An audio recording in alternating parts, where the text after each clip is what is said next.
Ya, halo semuanya, selamat datang di Tentang Ponsel dan aku tadi siang COD ini HP. Ini adalah flagship Samsung dari tahun 2018 yang kalau dihitung sekarang umurnya ya sebentar lagi itu ulang tahun ke-8. Atau kalau hitungan anak SD harusnya dia tuh sekarang udah mau naik kelas 2 SD lah ya.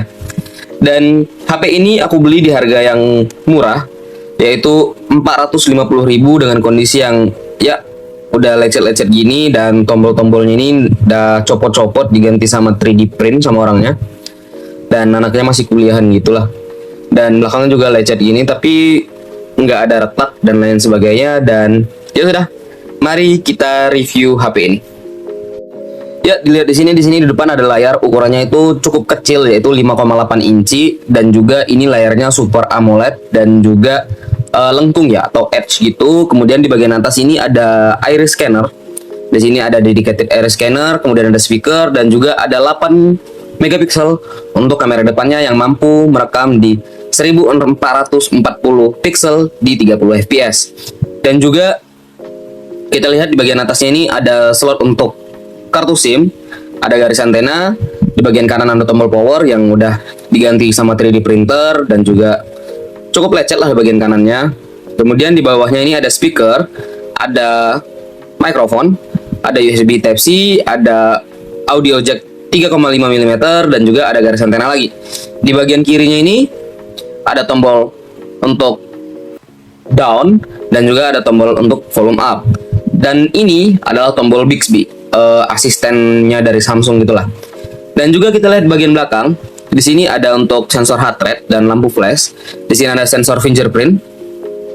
Kemudian di sini ada 12 megapiksel dari kamera utamanya sendiri, mampu merekam di 4K 60 fps. Ini jenis lensanya itu wide dual pixel PDAF gitu. Dan ya, untuk bagian backdoornya sendiri ini harusnya masih original ya, dan juga warnanya biru gitu, masih oke lah kalau dipasangin casing dan lain sebagainya. Kalau gitu mari kita hidupkan dan sekalian kita cek-cek bagian dalamnya. Dan juga kita untuk setting-setting. Ya, di sini tulisannya Samsung S9. Oke, kalau gitu kita setting-setting dulu. Ini HP-nya udah di setting-setting dan aku udah daftarin fingerprint juga. Mari kita tes untuk fingerprintnya. Cukup oke fingerprintnya di bagian belakang sini dan cukup kenceng lah, cukup responsif. Oke, kita coba sekali lagi. Oke, masih oke lah. Ya, aku beli di harga 450.000 karena memang HP ini kondisinya udah lumayan lecet-lecet tapi nggak ada retak ya. Masih aman lah, nggak ada retakan. Dan ini nggak bisa kartu Telkomsel. Jadi HP ini dari luar terus dimasukin ke Batam dan nggak didaftarin IMEI-nya. Jadi untuk Telkomsel dia nggak bisa. Dia bisanya kartu XL dan Indosat atau Smartfren gitu. Dan nggak masalah bagiku karena memang HP ini aku dapatkan di harga yang murah. Kemudian untuk performanya HP ini gimana sih? Ya, untuk HP ini tuh punya spek yang mirip dengan Note 9 yang udah kita review kemarin, yang videonya ada di atas ini. Yaitu punya chipset 9810 atau setara dengan Snapdragon 845. Tapi dia beda di RAM, karena ini S9 yang biasa, dia RAM-nya cuma di 4GB dan ini internalnya cuma 64GB. Jadi lebih kecil dan ya memang HP ini posisinya lebih murah. Ini adalah S9 basic lah. Kemudian untuk ukuran baterainya sendiri ini tuh kecil banget untuk sekarang, yaitu di 3000 mAh. Dan kalau untuk dijadiin daily driver menurutku agak kurang ya, karena memang baterainya kecil. Dan mungkin bakal lebih boros lagi untuk sekarang karena memang umurnya udah hampir 8 tahun. Tapi untuk HP yang udah berumur hampir 8 tahun, gimana sih performanya? Mari kita lihat di Antutu benchmark-nya. Ini adalah untuk Antutu benchmark-nya, sekitar 500 ribuan gitu, Antutu versi 11. Dan mungkin performanya mirip-mirip dengan G99 atau G96 gitu untuk dari skor Antutu. Cuman dari skor Antutu tuh ya. Dan untuk layarnya sendiri ini masih bersih ya, nggak ada kontras atau lain sebagainya. Kita lihat di sini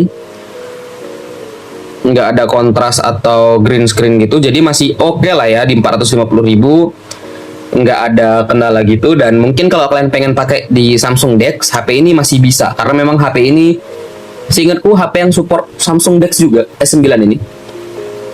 Dan juga kalau untuk dibawa ngegame, HP ini gimana sih? Karena memang baterainya kecil dan ukuran layarnya kecil, chipset yang udah berumur, gimana sih kalau untuk main game Mobile Legends dan game PUBG? Kalau gitu sekarang kita uji coba untuk game Mobile Legends-nya aja langsung. Ya, di sini aku udah di dalam gamenya dan kita lihat dulu untuk di grafiknya seperti ini. Kualitas mapnya dia double ultra. Untuk kualitas modelnya standar, kualitas efeknya tinggi, frame rate super dan juga resolusinya HD. Ya, jangan terlalu berharap lebih dengan HP yang keluar sekitar 7 sampai 8 tahun lalu lah ya. Kalian juga harus ngerti untuk settingan grafiknya, tapi harusnya sih masih oke-oke aja. Ya, untuk game Mobile Legends ini masih lancar banget, masih enak untuk main, masih enak lah, nggak ada kendala apapun untuk main Mobile Legends karena memang termasuk game ringan. Terus gimana kalau main PUBG? Kita coba yuk main PUBG. Ya, jadi ini udah dalam game PUBG, kita lihat. Untuk settingan grafiknya sendiri dapat di Smooth Extreme. Dan saran dariku kalau memang kalian mau main PUBG, itu utamain bagian di frame rate-nya yang lebih tinggi daripada untuk grafiknya. Karena itu bakal bikin kalian lebih cepet lah gitu gerakannya. Dan ini aku setting untuk gyroscope-nya on. Dan apakah lancar ataukah patah-patah atau nge-lag gimana? Mari kita coba ke dalam in-game-nya. Ya, ini aku udah dalam game PUBG. Untuk settingan grafiknya itu Smooth Extreme dan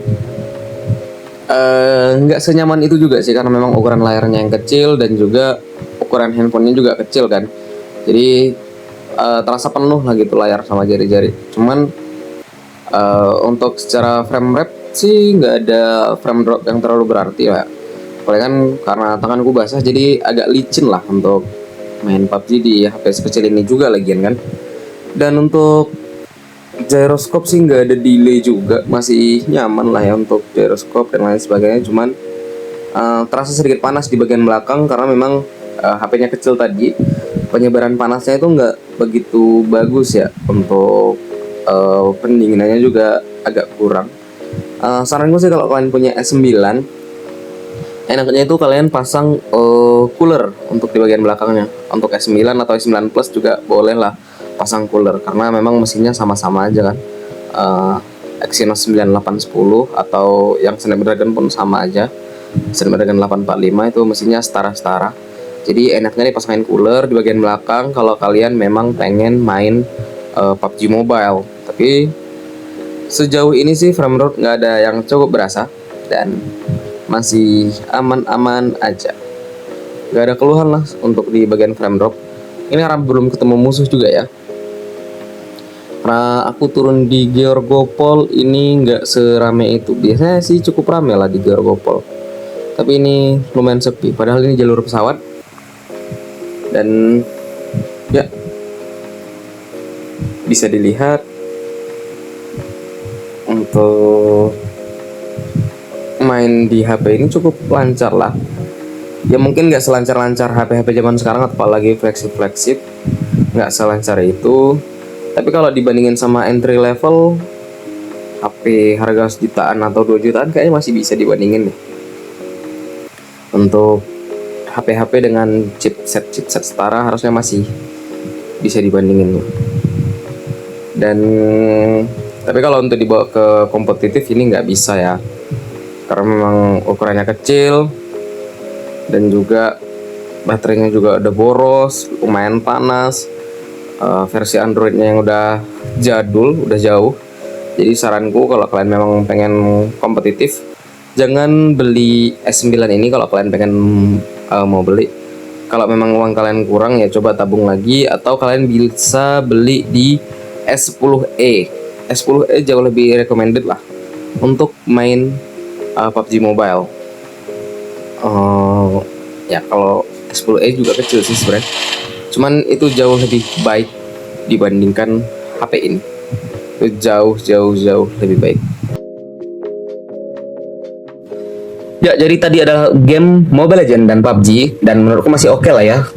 Kecuali karena ukurannya kecil dan baterainya yang kecil jadi bakal kerasa lebih boros. Dan HP ini tuh salah satu kekurangannya yaitu adalah versi Android-nya yang udah lawas, yaitu masih di versi Android 10 dan One UI versi 2,5. Tapi ya kalian bisa custom ROM dan saranku sih pakai Pixel Experience ya. Jadi lebih ringan gitulah. karena memang penyimpanannya untuk HP ini yang aku punya itu adalah 64 GB. Kemudian HP ini tuh punya beberapa fitur flagship yang nggak dipunyai di HP entry level ataupun mid range. Jadi masih bisa untuk pamer-pamer sedikit lah fitur flagshipnya. Salah satu contohnya adalah wireless charger. Ya, tinggal ini aku contohin ya, pakai S10i.